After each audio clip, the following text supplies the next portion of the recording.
So, hello to everybody, and welcome to Charlas in Silico, the podcast that was supposed to be weekly, but it's not, from the iGEM UPF Barcelona team.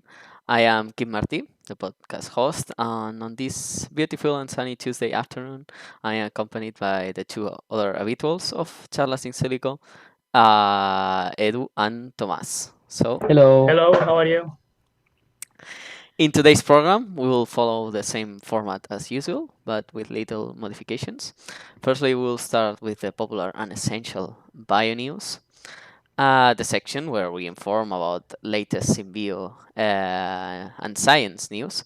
And afterwards, we will have one of our most famous sections. We will say iGEMers through the war, where it's simply we invite an iGEMer to talk about their projects and experience.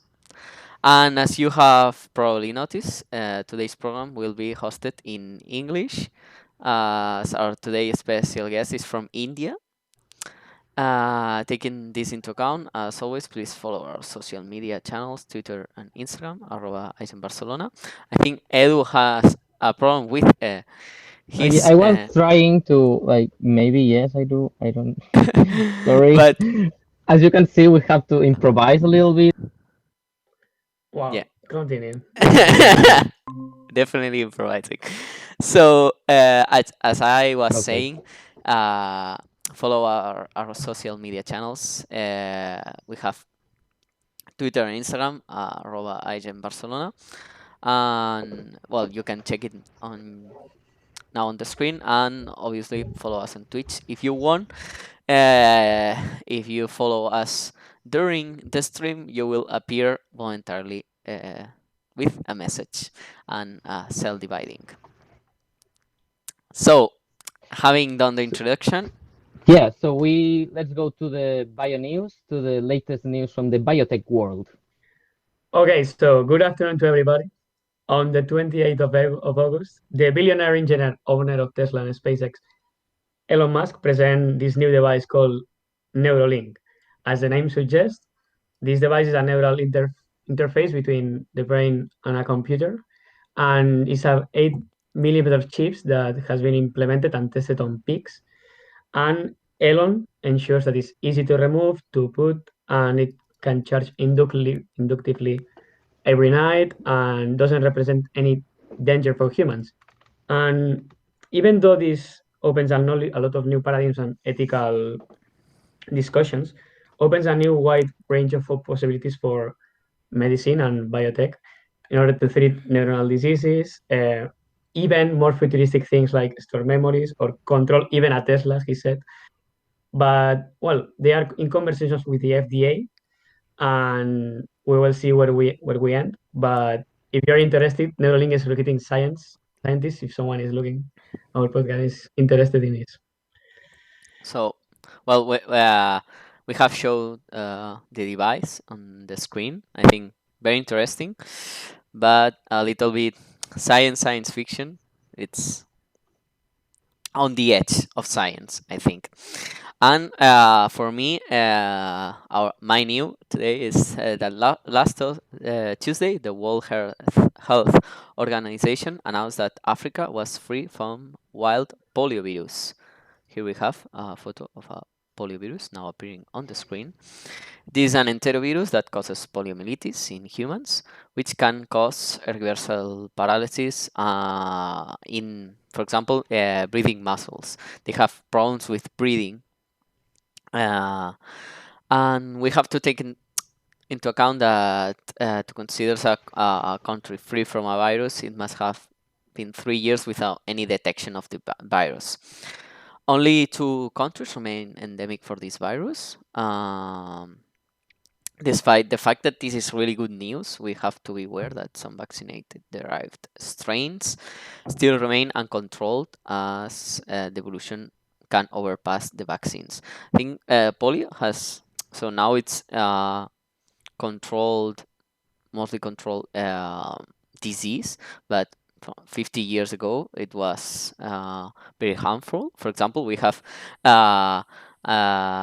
Roosevelt, which was one of the presidents of United States, had polio and had problems with paralysis, and he died from polio Mm. in the Second World War at the end. So an Yeah. important disease that maybe will have its end in the next years. So very promising. Yeah, if I don't remember wrong, I think Europe was polio free in the early 2000s, so it's not that long time ago. Yeah. So yeah. So but moving forward, but for my bio news, I have to say that on the 27th of August, the Science magazine, as most of you will know, published an interesting article about the journey that some cells have to do from the embryonic stage to late stage. Um, the article said that these travels, these cells that migrated and can even cross the full organism. And the mechanism behind this movement, this chemostasis, is known as chemios, I don't know how it's pronounced in English. I think it's chemotaxis. I don't know. Chemotaxis, yeah. Yeah, chemotaxis. And the finding says that melanoma cells break the chemical that they are following down as they move. So they go towards the higher concentrations and they leave a trait of lower concentrations. It's more like a Pac-Man. I think the cell was a Pac-Man with the molecule and like eating away. And yeah, and it's, I think the picture's very funny. Yeah, Yes. we're showing Pac-Man, the Pac-Man video game, but just an idea. Quite interesting. Yeah.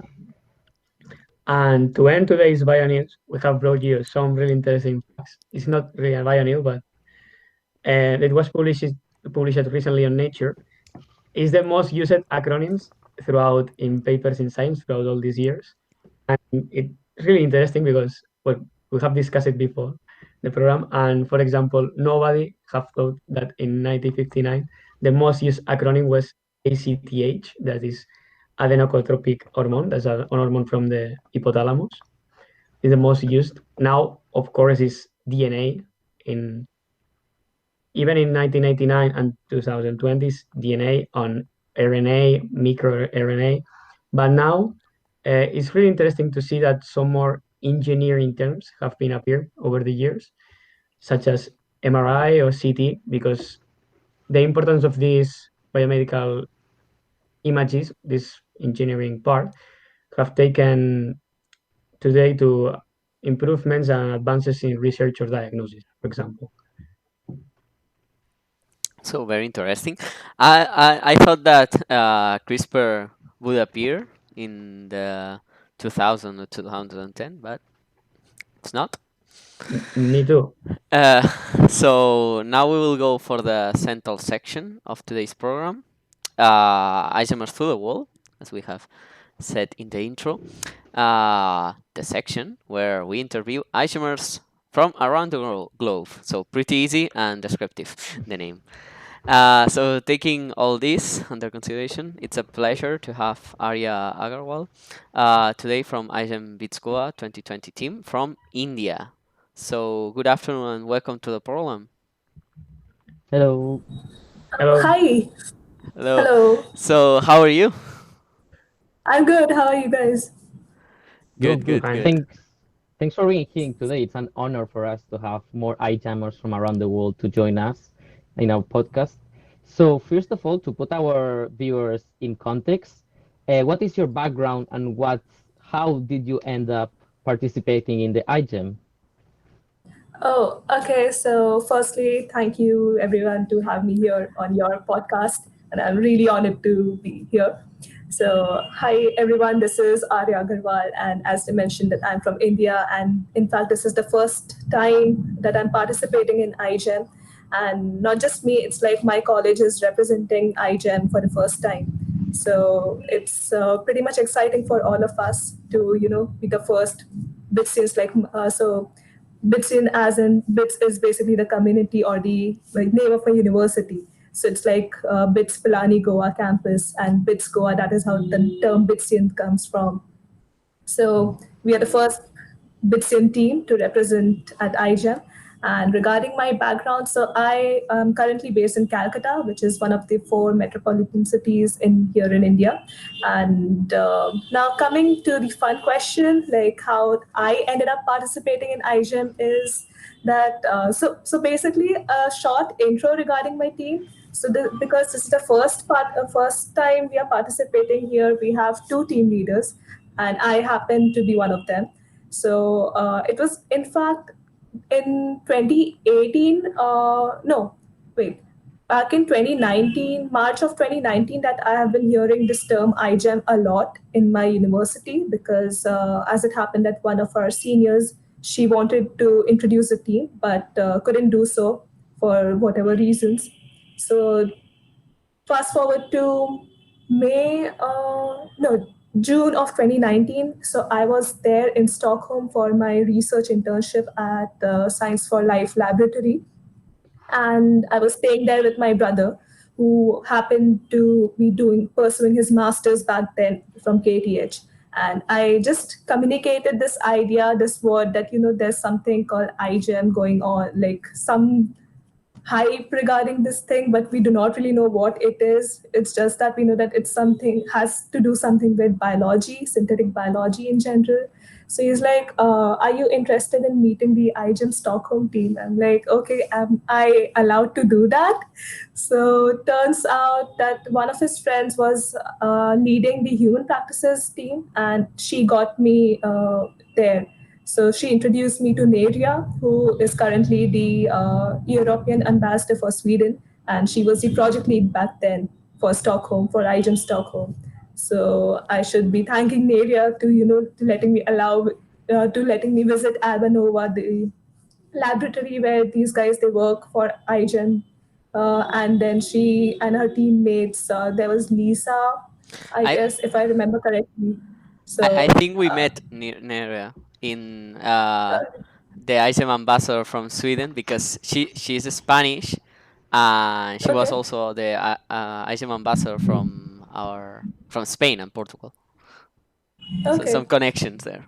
Yeah, networking. We Okay. are all And connected. Yeah. uh, I mean, you knew IGEM from Stockholm. I think IGEM Stockholm is like one of the big ones. I think that they are the ones that Yeah. managing IGEM memes. I think yes, I'm or not really sure on that part. I don't Is know. it? I'm not sure. I No. know. Yeah. Could be. It's just that I know that they are a collaboration of most of the universities like Karolinska, KTH, and other, I guess, Uppsala as well. So they are a collaboration amongst the universities there, and they have formed the iGEM Stockholm team. So yeah, so it was like during that introductory session, I got to know that what it is actually like to be in iGEM. Then what teams, like when in fact when you're forming the team in the first place, what all things that you should consider and everything. And in fact, if I remember clearly, these guys they had just got their iGEM kit, which iGEM sends to the participants, and they were pretty excited regarding the unboxing. So they had those fancy little stickers here and there. So and this plates and everything. So yeah, so it was, and that is actually when I just when it's like basically how should I put it, like when you're learning something via textbook, but at the same time if you actually learn it by visualizing it in person, by actually seeing it in person, so that is when you come to know the difference, like how It's big a another thing world, can be. definitely. Yep, exactly.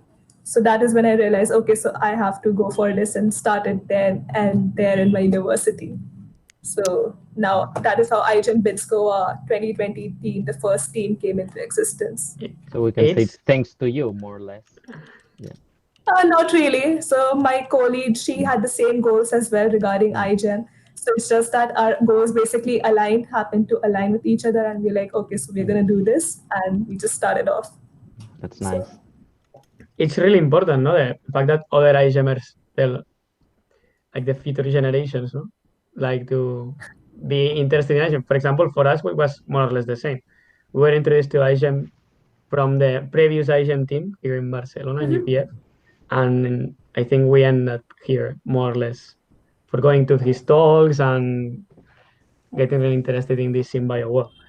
And well, we have seen that 12 teams in India this year are participating and taking part on Asian competition.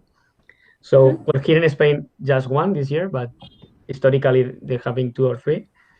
Do you think that synthetic biology and Asian are known there, are well known in India, or have to be there have to be more scientific speeches to young people or etc. Or in the university level. I Yeah. mean, Yeah. Okay, so in fact, like the 12 number, I would say is pretty much less this time. So usually we have around, I guess, 17 to 18 teams participating, but it was due to this entire lockdown, the COVID situation, that teams backed out because most importantly, they did not have access to wet labs. And usually the teams, they start thinking about brainstorming about their project in sometime from January or February, and it was back in March when the entire country was put under a lockdown. So basically, like, so here in India, it's like we have universities at several spots, and it's more of a diverse, like, cultural mix that people from all across India, they come together to this university. So like I am based in Calcutta, which is on the east side of India, and my university is in Goa, which is basically in the western belt of India. So it's like people all across India, they come together, and it's not like that we like, so these universities, they basically do not have local students that many in number. So that is one of the main reasons that the wet lab thing wasn't a possibility for most of the teams, and especially also regard, it had to do something with the funding as well. So yeah, and coming to synthetic biology, I'm not like, this is something that people do know. Like iGEM is well known in the university circuit, but synthetic biology as a whole, when you see, when you uh, take a look at it from, from an eagle's eye, like a bird's view, when you try to get the entire overview of what the awareness of synthetic biology, how much do people actually know about it. So it's not much, I would say, because people are still hesitant, like, especially say synthetic biology, the first thing that you would, how you would try to explain it to someone is that you take a bacteria, you try to genetically modify it or engineer it. So these are certain big terms which people are usually scared of, and they want it to be more simple. Like, why just not go for a simple bio research, or not just, or maybe a simple engineering aspect to target a problem? Like, how do you want to go about mixing the two? And I guess it also has to do regarding the resources that are available here. So like, in fact, in my college, so it's like not everyone is has access to all the labs, given the funding that is involved in research. So like, I am an undergraduate student, and I have to be accompanied by a PhD student in order to use any of the equipments. So, yeah. yeah, I think here there's also like fear of synthetic biology. Like there's always like modifying organisms, the DNA of organisms. It seems like for the general public, at least, like something like scary. I don't know, but I would say that in the university level, this thing doesn't happen, or I think Yes. so. Yes. So changing the question. So in Bits Goa, how did in your university, how did you get enrolled? Like, how was the participation process, if you had one, to get into your iGEM team? Like, you were selected, you have like an interview or something. Okay. So, because this was the first time that we were participating, like, I like we collectively thought that we aren't the right people to set a judging criteria to enroll anyone into the team, because like it's all about experience, that unless and until that if you have experience of certain thing, how can you put a judging criteria for someone else? So because it was the first time participation, we decided to not go for a formal enrollment process, but it was more like word of mouth. So it's just the two of us, both the team leaders, both Shruti and I, who are in our pre-final years, while the rest of the team members, they are a batch junior to us. So it's like we just knew each other, either acquaintances, or we have worked or studied some course together, or were part of some interactive club or department already. So we knew each other, like, and when you it's like basically when you start communicating an idea to a person that okay, so I'm planning to work on this synthetic biology related project called iGEM, and when the other person, he or she, they show interest, okay, so tell me more about it, like how can I play a role and everything. So it's like it just started with that. We did not really have a formal enrollment process for this particular stage, for this particular team, in fact. It's normal. It's your first year, so Sounds Yeah. really pure, like passion. Like do you do it for yeah. passion, and that's cool. Yes. So if you are interested, then you come. It's I think it's a good option because I mean it's not there is no one optimal solution to get a participation process or to get an Yep. iGEM team form. So yeah, it's Yep. I think it's a good It's idea. it's giving a chance to anyone who wants to participate to not give some strict like things they have to check in the checklist. They have, if you are interested, you will participate, you will put passion in it, you can come. I mean, it's the item. It's all about this, like wanting to do That's it. true. Mm. That's true. And so, And but we in fact, the haven't. Sorry. Says. yeah, go ahead. Okay. I know I was going to say, but we still haven't talked about your project. Like, Mhm. can you like summarize for the viewers more or less Oh, what's your sure. project about? Yeah, to more put in Yeah. context. Yeah. Yeah, sure. Yeah. So yeah, coming to our project. So basically, this is something that has been told or mentioned to us time and again, like I guess since high school. But the problem that we selected was something that not much research or not much development has been there in, especially in this field. So a brief context about India is that it's more of an agriculture oriented country, like it contributes a major chunk to the economic sector. So and so as a result of which, there are several crops which are grown all across the country, and the most important or the most common crop, I would say, is sugarcane. So if you like divide India into four belts: north, east, west, and south, so you'll actually see that three of these belts do produce sugarcane. So coming to the project, it basically focuses on the prevention of post-harvest breakdown of sucrose by Mm. the inverters. So what happens is that so we have seen that though despite being an agriculture oriented country, still the infrastructure hasn't been revamped to suit, so to say, to suit the needs of the hour. So what we have seen is that usually there's a distance of say 25 to 30 kilometers between the mills and the farms, and it is during this hour, like this duration of transportation, what we see is that the invertase, they break down the sucrose content into glucose and fructose, and as a result of which, when you start processing the sugar cane for to produce sugar out of it, you see that the retrieval rate is pretty much low in there, because the sucrose has been broken down into further components there. So our project, mainly we are trying to devise a solution, a novel solution, more of a polymer inoculant, which if you inject into the stem of the sugar cane, like once it is harvested, it can actually prevent the breaking down of the invertase of the sucrose into glucose and fructose. So this polymer inoculant will more overact like an anti-invertase system, basically. Hmm. So that And is about it.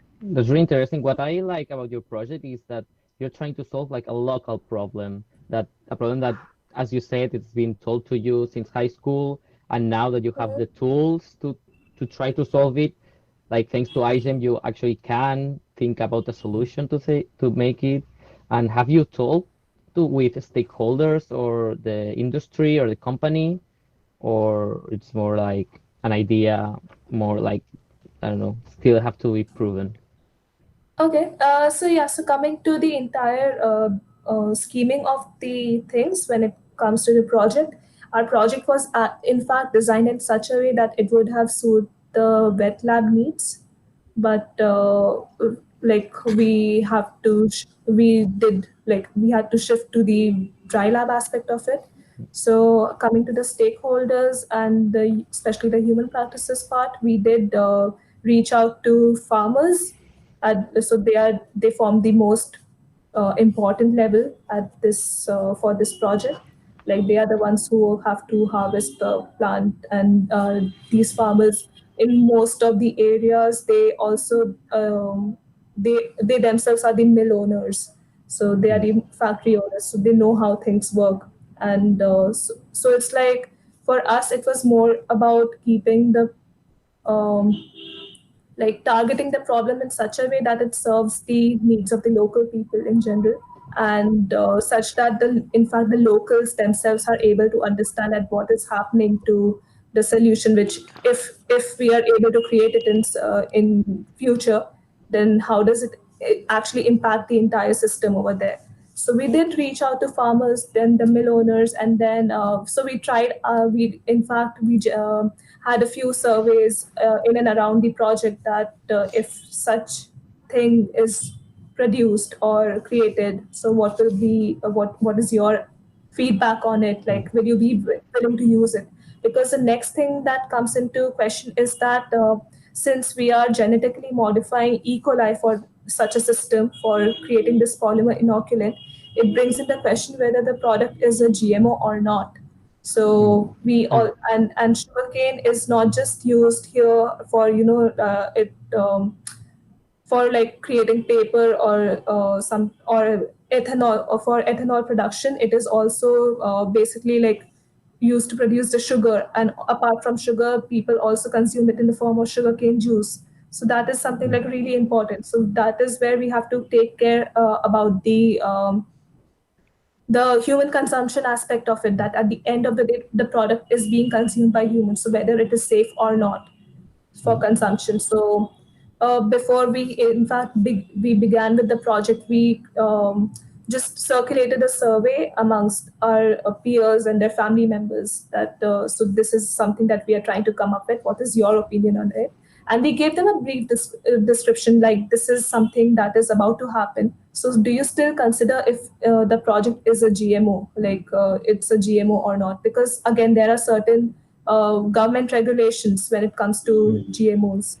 So we kept a lot of things in mind when it came to that, and as a result of which, it was like kind of so to say, like there was feedback at each and every step of our project, which has helped us evolve into what we are mm, now. So yeah. mm. And did you came up to the conclusion that it's a GMO or not? Mm. It's Uh, still. it's it's actually not, but in fact, I would like to ask this question to you guys. So, what do you think? Is it a GMO or not? Oof.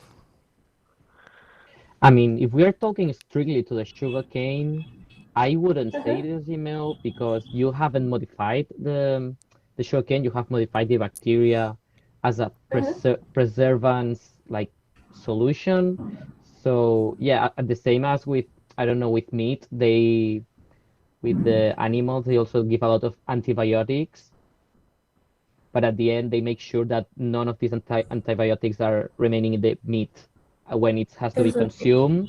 So maybe Yeah. it's sort of that you have to make sure that they're like to destroy all the like bacteria in this case. Yes. To yeah, but I Yeah. wouldn't consider it.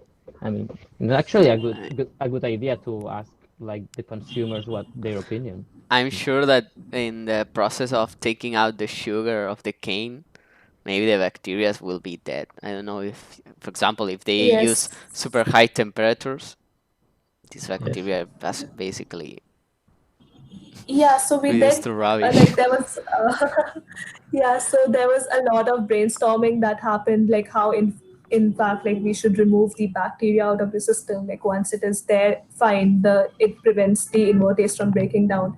But what happens once the job is done? So we did think of killing the bacteria with heat, but then again it involved the process of more and more manual labor. Like first you have to like just think of the entire situation in terms of a local person who isn't aware like how things work scientifically. So it becomes tough to explain that why exactly you are doing this. So just to keep we kept those things in mind and to come up with a more efficient system. So we are following the kill switch thing and the toxin antitoxin system. So basically, what happens is that when E. coli, the genetically modified E. coli, it comes in contact with air, the oxygen in fact degrades it. So Okay. there's no Oh E. wow. coli present when it is processed. The sugarcane is processed, and to in fact to detect how much sugar has been sucrose has been produced, or to detect the efficiency of E. coli, I would put it that way. We are also developing this biosensor with the help of which the fluorescence can actually detect the intensity, how effective the solution was. That's nice. So you're kind of also enhancing the infrastructure that it's nowadays installed, like all these not only enhances the production of sugar, but also quality, like the process, how the methods to process it, and make sure not only the E. coli you put in other bacteria that was in the plant before is dead. That's quite nice. Like, yeah. Yeah. I mean, And for me, it doesn't sound like a GMO after all this conversation. I, be- for the same reason, you're not modifying, you're just like the transport one thing to keep it and better and to. if GMO is genetically modified organism and the plant is the same, I will not Sorry. consider. Okay. You have the support from iGEM Team Barcelona that your project is not a GMO and is therefore Also, clean of uh, regulations. Yeah, but it's important to check it like on under some USA regulate FDA regulation, something like this. But I won't So think so. uh, to move on to another question, uh, let's talk about a little bit about the team. I some Bits okay. Goa members. So have you all the same background? For example, in our case, we are all biomedical engineers, which I think it's not great because I mean Come on. we'll need to have different backgrounds. I think it's a good idea to have different backgrounds in an iGEM team. Like Yes. how you organized your team, like human practices or things like that. Okay, okay, okay. So yeah, coming to that, like I was about to mention it earlier. So regarding the team enrollment process, it wasn't, as I mentioned, that it wasn't a formal one, but more of like word of mouth basis. That okay, so we are coming up with something. Are you interested? Or it basically sparked the interest of the other person there. So keeping that in mind, and then so when they asked this question that do they have a role to play in it, like is there a position for them?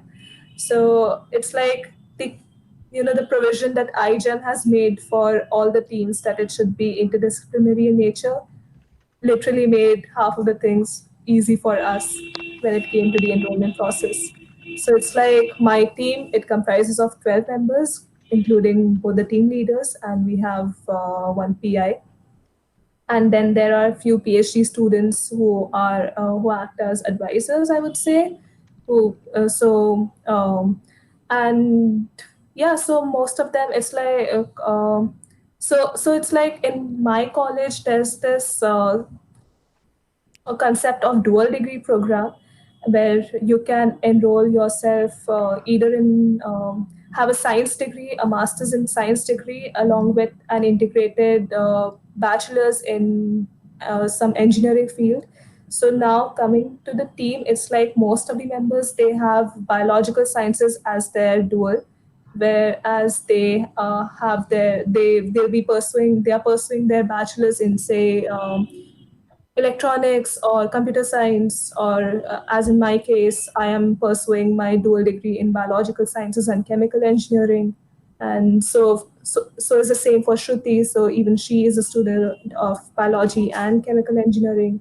Then there are team members who have physics as their degree and computer science, or then there's this other person who is just pursuing chemical engineering as his degree. So it's like a mix of everything. So And a lot of yeah, diversity in the team from backgrounds, and yes, yeah, that I think yes. that is very good. It's good because you can um, put everyone his own point of view, has his own point of view, and could contribute equal to the project and on different aspects. So, well, we are getting a little bit at the end of our iGEM experience, like 2 months to the Jamboree, Oh, the Jamboree, and uh, No we are Boston this year. well, but Yes, in the chat. so the question is, do you want to tell something to future iGEMers from iGEM Bits Goa, for example, or around the world, or some advices to them? What would you tell them? Or hmm. a really complicated question. Complicated indeed. Like first time participation, what advice can I tell them? Um, so yeah, so it's like it's been almost a year since I have established the team. And one important thing when it not only for iGEM, I would say it is applicable to any project which involves team participation, is that you have to keep in mind that empathy is like really important, especially when you're working in a team. So it's like your views might not match with your fellow teammates, but then you just have to give them a listening ear, especially when he or she is trying to make some point, because at the end of the day you never know that their idea might actually be the one you are following, say like maybe 2 weeks or 3 weeks down the line when your idea doesn't work. So it's like, why not just, like just remove the ego issues that people might have, especially when in working in teams, that, okay, so I am superior, or there's, in fact, like, so it's like just the sake of formality, IGEM has put down the thing for team leaders. But when it comes, like when you actually gather together and sit with the team brainstorming on something, the hierarchy isn't really there. So you just have to sit and listen to your team members, and then because it's more so that is the entire idea of working in a team, that you learn to work in a more collaborative environment. So especially so, and for a thing like iGEM, or a program of this sort where you have to come up with a novel solution on your own, so you just cannot put the fact in front of everyone that you know something, you know more than anyone else does.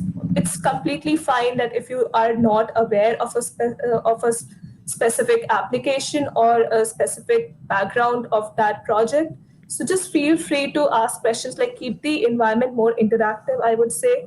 So if the person in front of you doesn't know the answer, or is hesitant, or maybe has a different learning pace than you do, so just respect the fact, and empathy, it does great wonders, I feel. So it's like it is the most important point when it comes to team bonding, I would say. I think So it's a yeah. very good message. Like you're equal, and everyone has its background, and if you have a Yeah. background, you have some things that you know very well and some things that you don't know very well. And asking, Mm. it's never a problem. Yeah, and at the end of the day, you're in the same boat. So even if one can row a lot, the 10 have to row to like everything success, get success and plan. Yeah. Exactly. Precisely. So, we will like to be talking all afternoon or night. I don't know the hour in India, which What is. time is it Okay, so it's in English? 8:43 p.m. here. So yeah, Oh, night. here it's only a quarter past five. But the program is reaching its end. But now we finish the serious interview, and now we will do the stupid, funny questions that we do at the end. Thomas, please. I go with the first one. Okay, so with what historical scientist or not could be alive will you go for a drink? Hmm. So, um,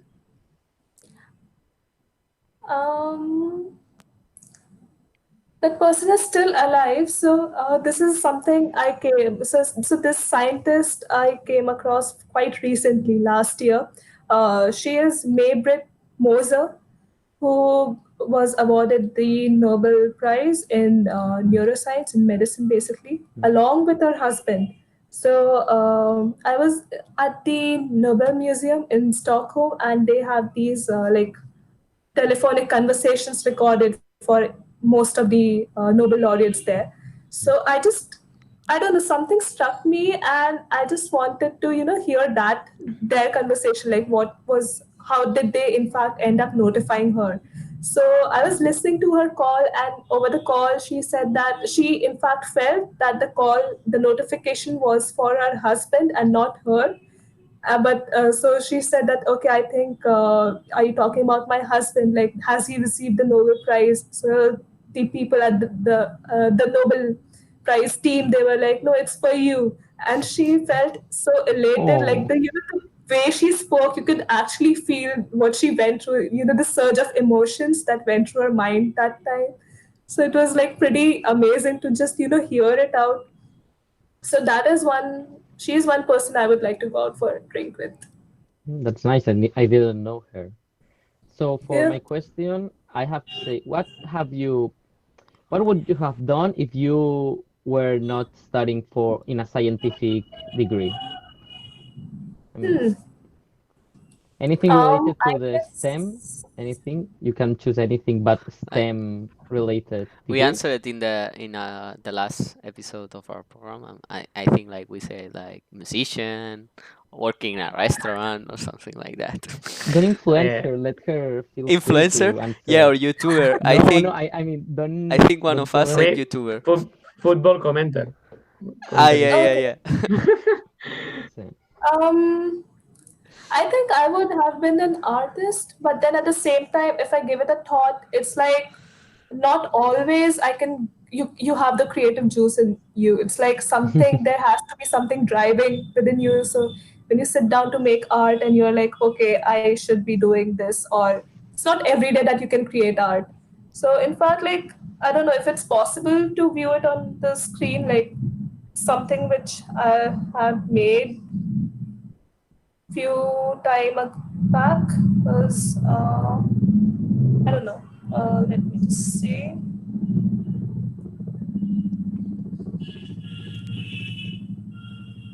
So is it like visible?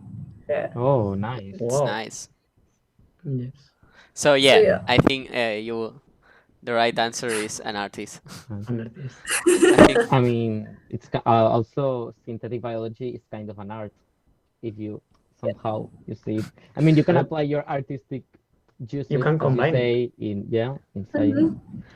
Uh, I see it as a collaboration for maybe 2021, Mm, Barcelona and Bits Goa, working on I think some it was specific. an iGEM project we'll keep in that touch. they did the scenes from Romeo and Julieta. Yes. I From think Japan, I think. Really fun. so. Yeah, definitely you can do art. And the Or last question.